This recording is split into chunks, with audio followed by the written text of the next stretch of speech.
everyone. So good to see everyone and all of our guests that are potential members. How exciting is that? So we want to reach out and help them to feel good about attending and getting on board with us. So thank you, everyone. We're going to start the meeting with prayer. And Shane Webb, please lead us in prayer.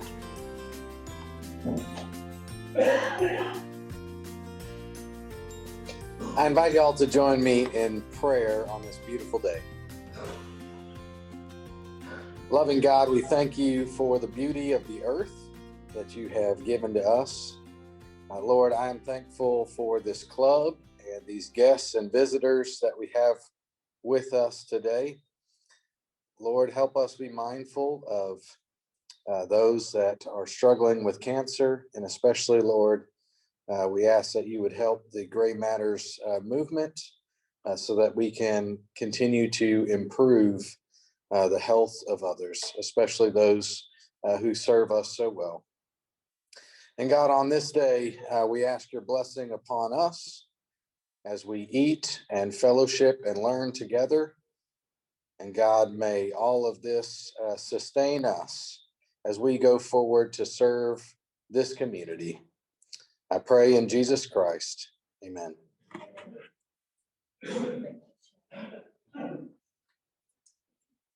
And it's so good to see that Shane is back well and survived the flu. So thank you, Jesus. At this time, we'll have the Pledge of Allegiance led by Belbozette. Please join me in the pledge. I pledge allegiance to the flag of the United States of America and to the republic for which it stands, one nation, under God, indivisible, with liberty and justice for all.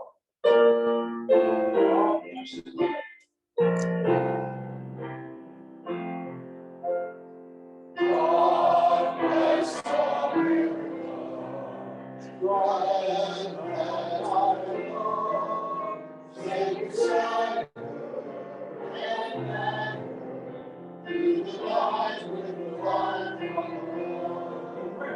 From the mountains to the prairie, to the oceans, wide below. God bless America, my home sweet home.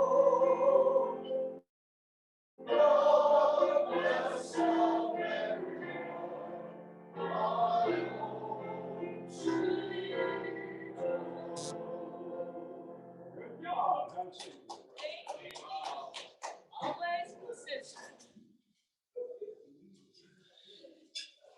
At this time, we're going to have our Director of Membership, Lazaro, come forward and introduce our guests, future potential members, and talk about a new addition to our membership application process. Thank you, Lazaro. Thank you, Madam President.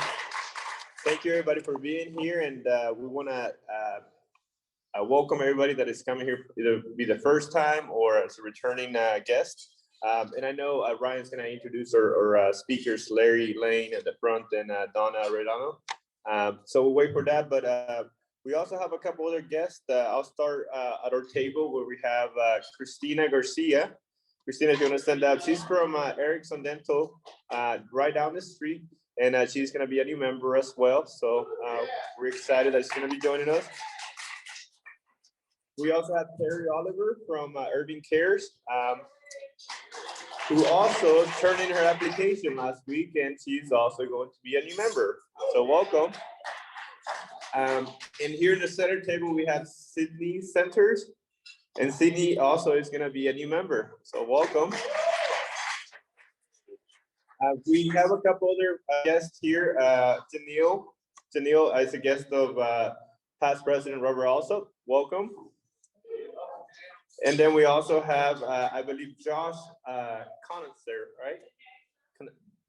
I'm not gonna butcher your first name, but welcome. And it's a guest of Linda. So welcome, Josh. And again,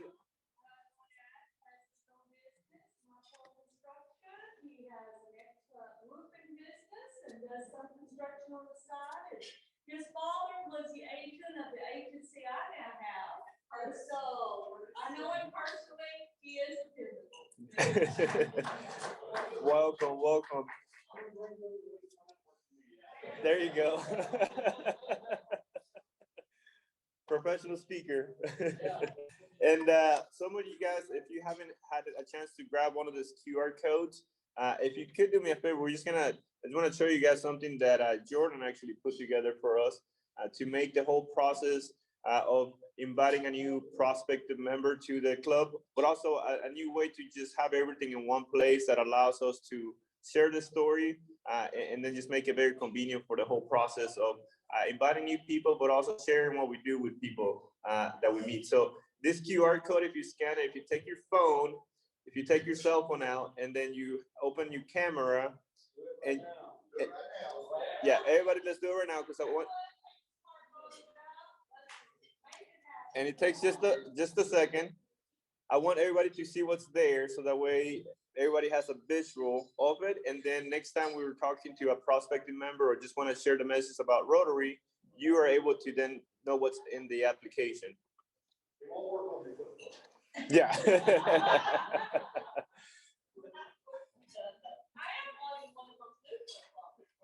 Yeah, the ones that. So if you tap it, it's gonna open up a link for you. And then as you can see, what Jordan's done, he's taken the application and he's made it digital so that as you're talking to a new member, you're able to then share the application electronically. There's no need of paper. And then once they fill out the application, that information comes to us and then we're then be able to submit that to Rotary to make them a member. So no more having to carry an application with you. All you have to do is have this QR code and send it over to participants. What Jordan's also done on there is he also has a link to the YouTube channel, so that way you're able to show what we do here at the club. There's also a link to the Facebook page that we want everybody to be following and also be sharing the posts that Jordan posts periodically there. And there's also another link on there. One of the goals also is to increase our flag sales, right? And more flags around Irving. So for that, Jordan's also included the link to the page where people can go and sign up for the flag program on this portal. So all in one place, we have, again, the membership application, the YouTube channel, the Facebook page, and the flags over Irving. And again, all we have to do, if you carry this on your wallet or purse, you just take it out and have the person scan it, and then you have all the information. Mr. President? If you just say it to those people online, so they can just put it at. Oh. Just tell them. Yeah, and if you guys can see this online, if you could scan this with your phone, this is gonna take you to the link to be able to see what I just explained. Yeah, so Jordan's put all this together, so. And if you guys have questions, we're a resource, so just stop and let us know. As we grow, this again is an initiative that we have. In a couple of weeks, we'll probably come up with some actual cards that you can carry in your wallet, in your purse, that is a little bit more personal, but we wanted to share some of the steps that we're taking to just make the whole process a little easier for everybody. You can say that QR code is a picture on your phone, and all you have to do is scan your phone. Yeah. There you go. And I think we should do a test. Everybody click on flags over Irving and order 5 flags. There you go. Oh, I love that. Usually your credit card works. Thank you. Yes. Well, I want George to stand, Yes. and I would like to give them a rounding appreciation for all that work. Thank you, Jordan. And Jordan, again, he's been a visionary with this. As you guys recall, he also got the award for being the most connected club back in a couple months back. So again, Jordan, has a lot of great visions for the club. So thank you for that. Thank you. Yeah.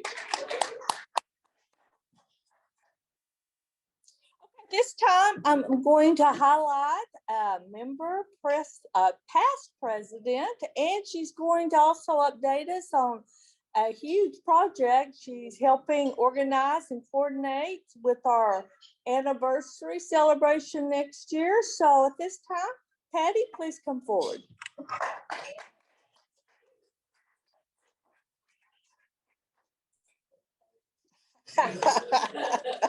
Good afternoon, Rotarians. Well, looking around the room today, it's hard to imagine a time when there were no women in Rotary.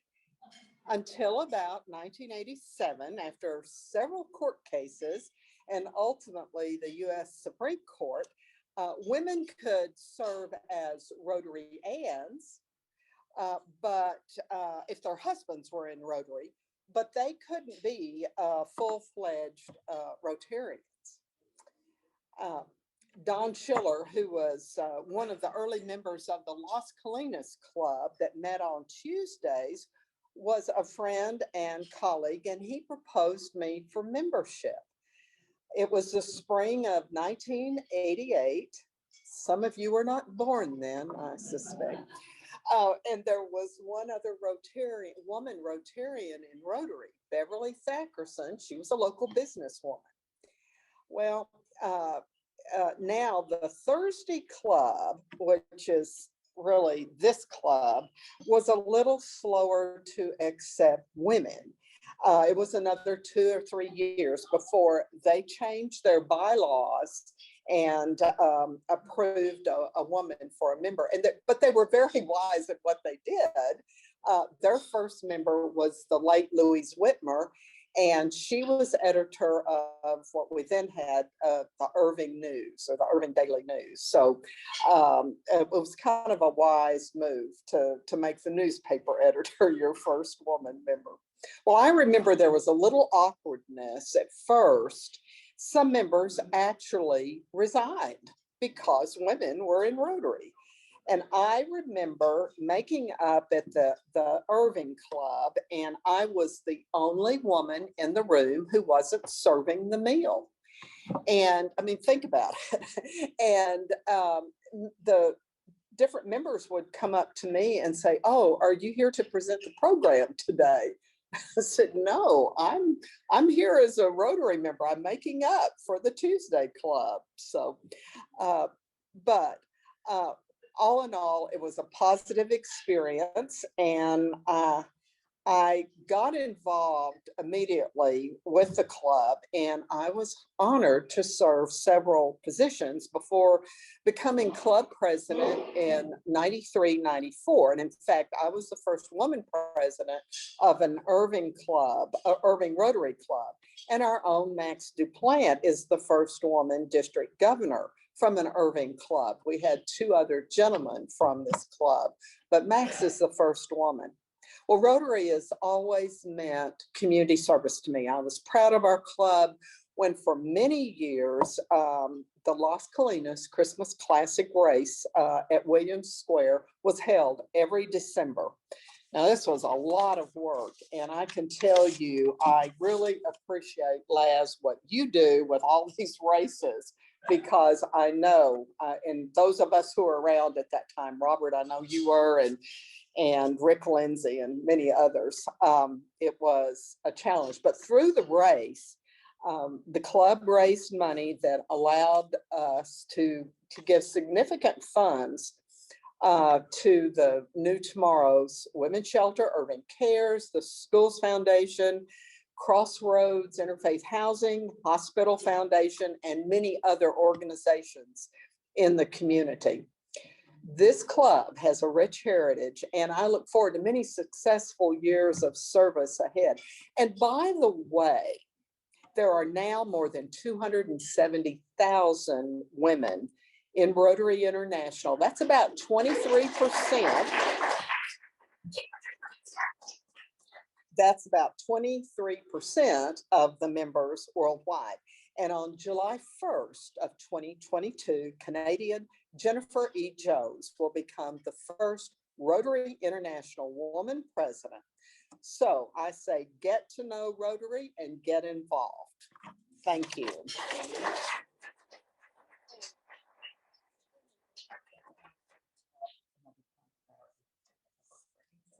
Okay, great. Thank you. So we're going to table giving you an update about our anniversary celebration next year. We'll do that with another meeting. At this time, we have our Director of Programs, Brian Maney, will introduce our wonderful speaker.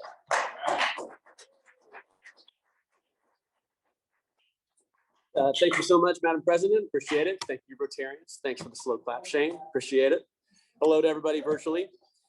So it's very common amongst all of us as Rotarians is to get engaged in the community. And in those communities, we are protected by our police officers, by our firefighters. And so it's really extraordinary to not only understand and appreciate what our servicemen and women do for us to protect us, but also to understand the risks that they take every day, not just from fire. And that's what we're going to learn about today, as well as other ways that we can engage and learn from our firefighters in our different community services, so we can empathize and understand and better protect our communities. And so it's with great pleasure that I introduce a local to Irving, who's been in Irving for quite some time as a trauma nurse, before finding and understanding through her own family members the risks that firefighters take, and then taking on the tasks and the challenges of raising awareness and raising funds and finding a cure for cancer. So it's my pleasure to introduce Donna Arellano.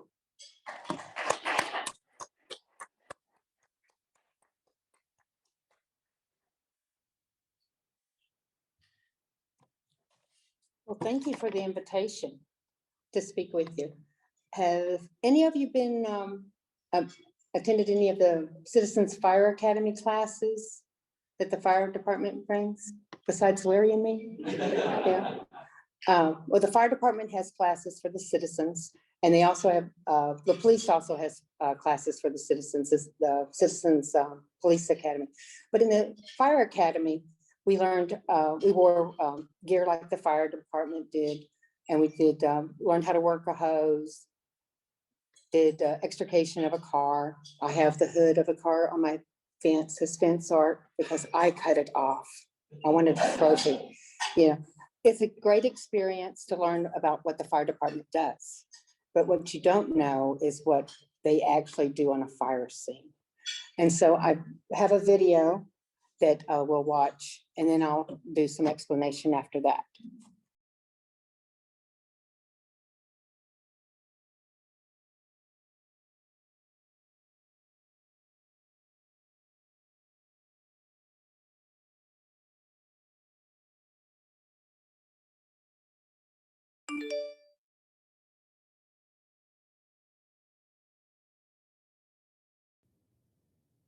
Battling a raging inferno is clearly an emergency for those who put their lives on the line to fight it.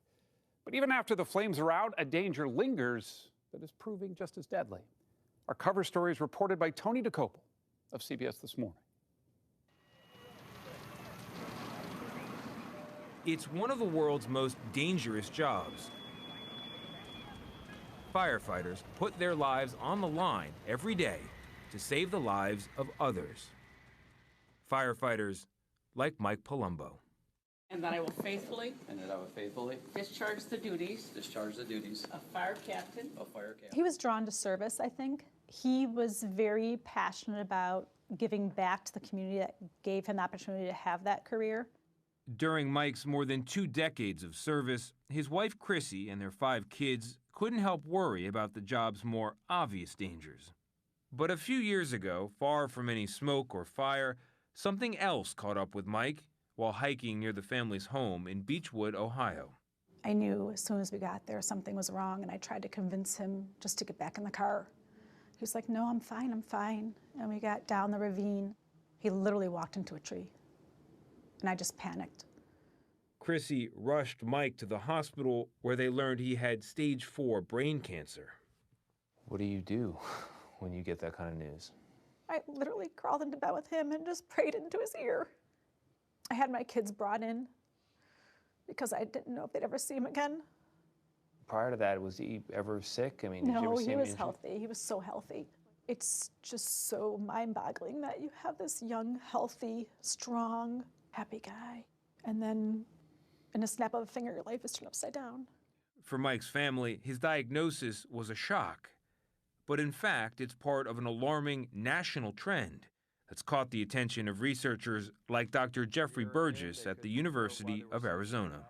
The cancer risk that firefighters have is unique to being a firefighter. They have so many different types of cancers that have been shown to be elevated.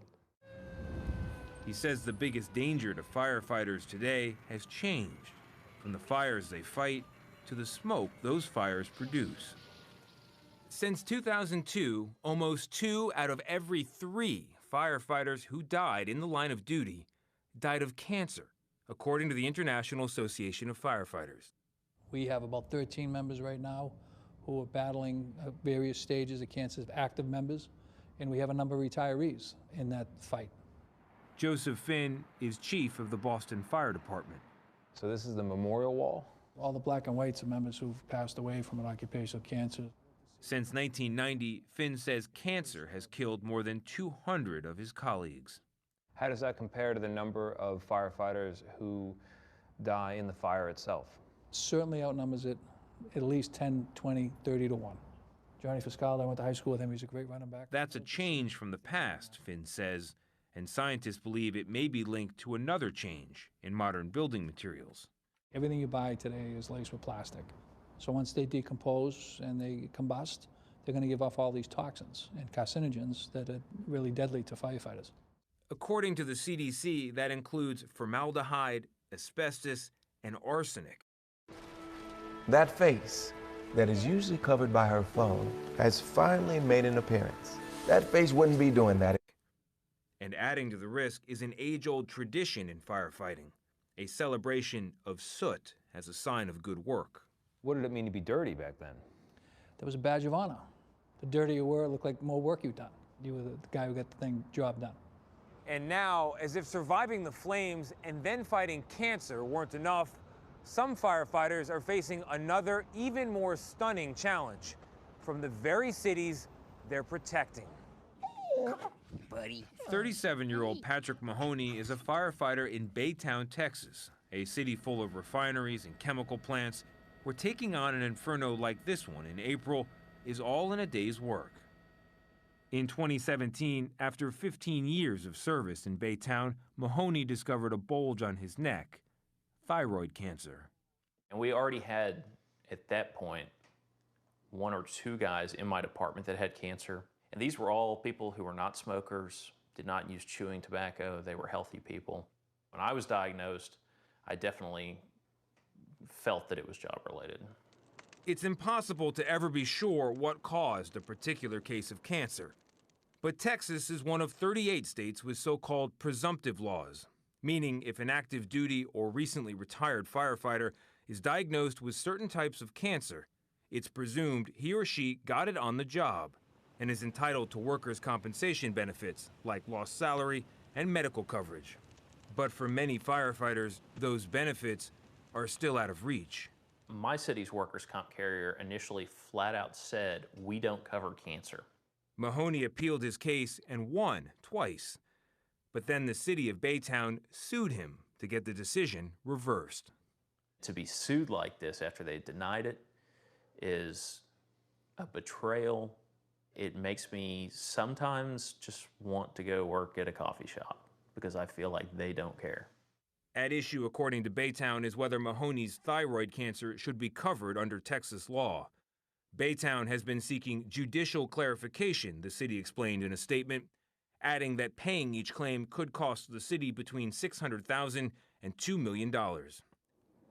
And Mahoney's case is not unusual. Since 2012 in Texas, more than 9 in 10 firefighters have had their workers' comp claims denied, according to the Texas State Association of Firefighters.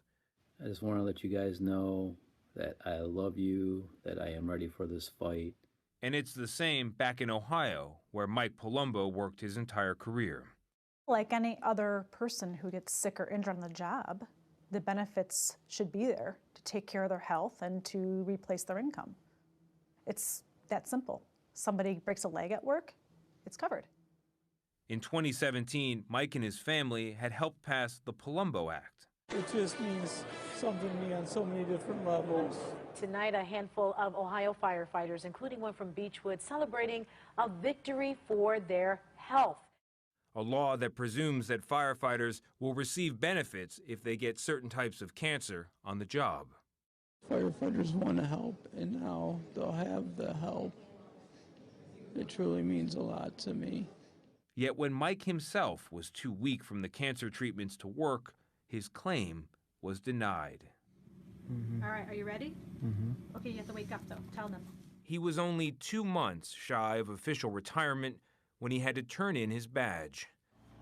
Give him a kiss. Just clarify his head. There you go. 10 months later, at just 49 years old, he died. It's not like he died in a fire and you can say on this day at this time. He died from all the fires. Yeah. You're telling me that because my husband died slowly from his job, that he shouldn't get the same benefits as somebody who died suddenly from their job. And that is the bottom line for me. 2 years after Mike's death, half of current firefighter cancer claims in Ohio have either been denied or are caught up in appeal, including his. Chrissy Palumbo says she'll keep fighting. Fire departments around the country, meanwhile, have begun to focus on prevention. So this is one of the things Tucson has done to help reduce cancer risk. What does a washing machine have to do with cancer? So when they go to a fire, they get the cancer-causing chemicals over all their gear. In Arizona, Dr. Burgess says one of the easiest things firefighters can do to prevent cancer is wash their gear and themselves immediately after a call. In the past, they wouldn't segregate their gear. They may go sit down in their living quarters, maybe with their gear on and Watch get it on the TV. couches, etc. Yes. These firefighters are also taught that looking dirty isn't heroic, but dangerous. Air masks have to stay on, even after the flames are out. And many departments are investing in a second set of gear, so something clean and hopefully carcinogen-free is always handy. But for those who have been on the force for years, like Boston Fire Department Chief Joseph Finn, the damage may already be done. Do you think today, standing here talking about this, you're carrying remnants of fires from the 80s? There's probably a good chance of that. And Finn wonders if we can't protect this generation of firefighters, who will come forward in the next generation to protect all of us. Is there one of these fire trucks that would have been the kind of fire truck your dad used? It's this one right here. Your youngest son wants to be a firefighter like his dad. He does. Knowing what you know about the profession, how do you feel about that? It frightens me. He emulates his dad. He misses him greatly. Do you remember when you decided you wanted to be a firefighter? Ever since I went to the fire station for the first time. What was that like? Basically better than going to Disney, I can say that. Bottom line, if you had your say as a parent, would you want Nicholas to become a firefighter? No. It's a good profession, it's a good life, but our family's suffered enough. If you got a pack of hot dogs in the kitchen, toss it in the trash. I do. Do this instead. Am I okay? Am I okay?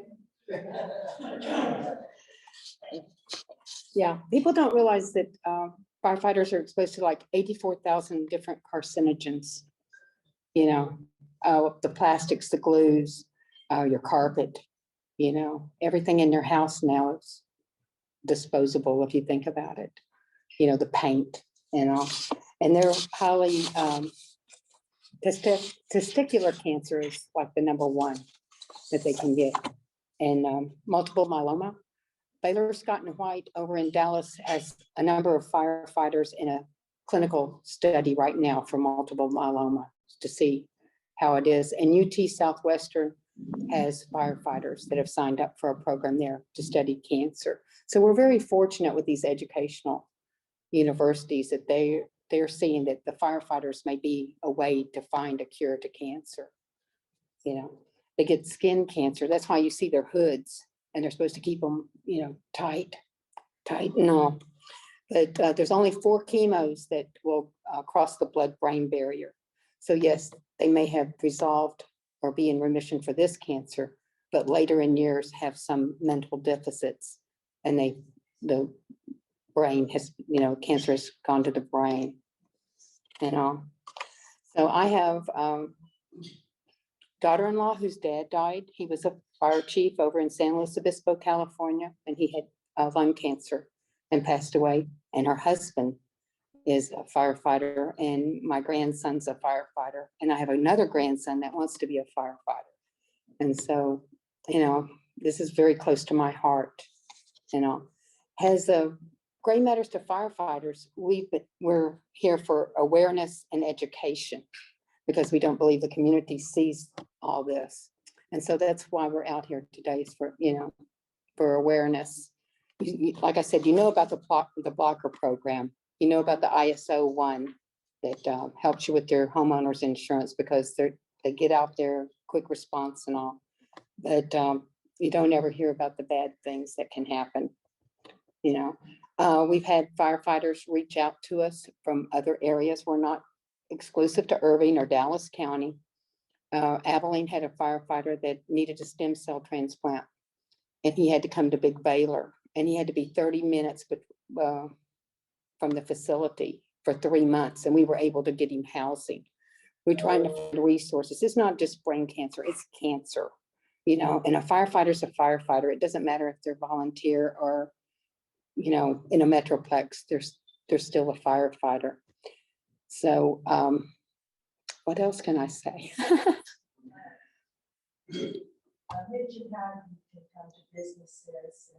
Well, the fire department will come to your business or your apartment, you know, like if you live in an apartment or have an apartment building, they do public education. And they'll, you can have like what they call a fire warden on your floor, so that if you were to have a fire on your floor, they'll show you how to exit people and how to work a fire extinguisher. They also do CPR classes. You know, your church or, you know, a school, you know, you can request these public education classes, you know, through the fire department. Kimberly Hall is the contact for public education, and she's very good. Yeah, but we're having a golf tournament on Monday. It'll be at the Irving Golf Club, you know, and we have, you know, whole sponsorships for $100. You know, we have challenge coins. Is anybody familiar with a challenge coin? You know, challenge coins came from the military that they would, you know, hey, I was there and all like this. And so they would exchange their challenge coins. You know, we have challenge coins with the Gray Matters logo. We just became a 501c3. We did all this during the pandemic. It wasn't a good time to start a nonprofit, but we learned from it.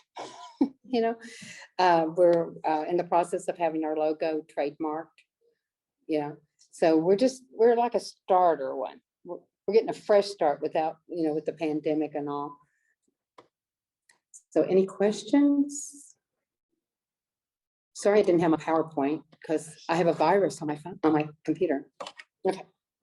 So Donna, I'm just, now that you guys have the 501c3, you know, that's great for people. Mm-hmm. Do you have a website or is it a Facebook page? I'm working on my website, and I do have a Facebook page. Yeah. Yes. You don't have some firefighters over in Dallas that are still in the hospital. The ones that were in the explosion? Yeah. Yeah, there's 3 of them still in the hospital at this time. There's a female and two others. You know, I don't know their exposure. I do know that it was explosive and they had a fire. I do know that they're the arson investigators are out there, you know, because of some shady stuff they found.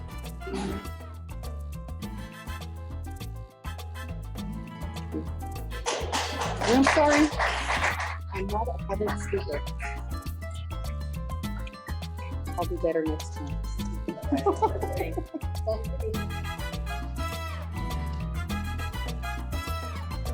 We definitely appreciate hearing about how blessed we are when we have an unfortunate incident with a fire and the firefighters are there to save lives. And unfortunately, it's sad that they've suffered some long-term health concerns, but it's good that we're realizing that and hopefully save the lives of future firefighters. But thank you so much. I enjoyed that presentation.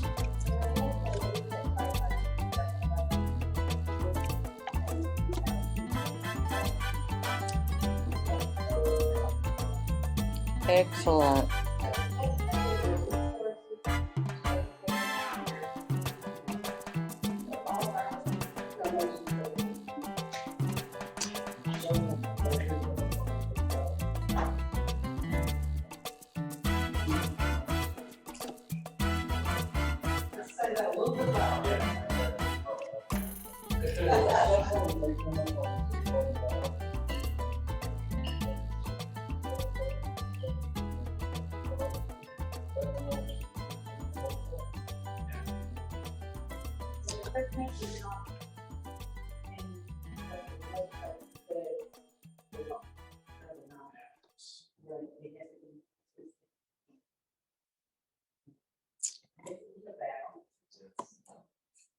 Thank you. Our meeting next week will be here at the Las Colinas Country Club, and Dr. Labar is going to give us a quick update with the flag program. Yes, ma'am. We are building flags Saturday morning at 8:30. I'll have you out at 9:30 for all of you prospective members that want to get involved in the Rotary Club. This is a great time to meet people. Wear work clothes. The warehouse, our space is the warehouse, which is just north of the police station on Riverside, south of Royal. And I think Bob's got some signs out there in front. You turn in those gates, go past all of the plants, and we're down there in the last warehouse. We'll be there I'll be there early, but 8:30 to 9:30, and come help us build flags. We got Wayne Works. Yay! Awesome.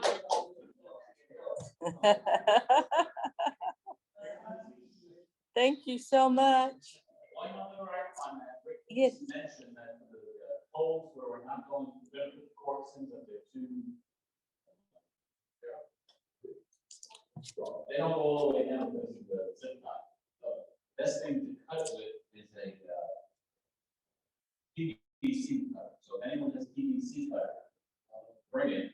I'm going to buy them, but if anyone else has one, okay, it work. Yeah, we're throwing the whole farther down. We've got about 40 flags that we need to prepare, and then we've got another 20 that we can do. We have enough people. So we've got enough space to spread out. We're inside. Ooh, it's going to be cool and lovely, and you're going to really like the new space. And we have safety goggles for people who need them for working on the flags, and first aid kit. So yeah, we're right out of town. Excellent. Well, I plan to be there Saturday morning at 8:30 with some coffee and refreshments. And anyone else? Robert does that? Somebody else does the refreshments. But anyway, we will have you out in time so that you can go to the round table if you want to go. Linda says she's free. Oh, okay, way cool. Yes, I will be there. And anyone else can join me. More the merrier, right? And we can also get involved. John would like to make a quick announcement about the roundtable meeting on Saturday. I didn't know that, but yes, after you finish working on the flags, you can drive yourself over to the Patrick Boulevard Baptist Church and participate in the October District Roundtable. If you don't come in person, you can, every member here should have had a email from Pam Blankenship with a link to Zoom into the meeting. The reason why you might want to do that is there is a young lady from Houston who is speaking on human trafficking. She was a victim herself, got out of the situation she was in, now has her own ministry. You know that human trafficking and trying to do something about it is a big thing for the district this year. It's on Max's list of things to do, and October is Get Rid of Human Trafficking Month. Amen. We'll probably start speaking about 10 minutes after 10. If you want to. Thank you so much. I'll see you all there. By the way, the Dallas Club is sponsoring the meeting, and they always bring some terrific food. Now, wait a moment. We had terrific food too, John. We can praise the Las Colinas Club. We did an awesome job too, but thank you. Okay, four-way test with Shane Webb, our president-elect. We all stand and join with me in a four-way test of the things we think, say, and do. First, is it the truth? Second, is it fair to officer? Third, will it build goodwill and better friendship? Fourth, Will it be beneficial to all concerned? Board members that are here, we will gather real quickly to decide on a tabled motion last week. Thank you.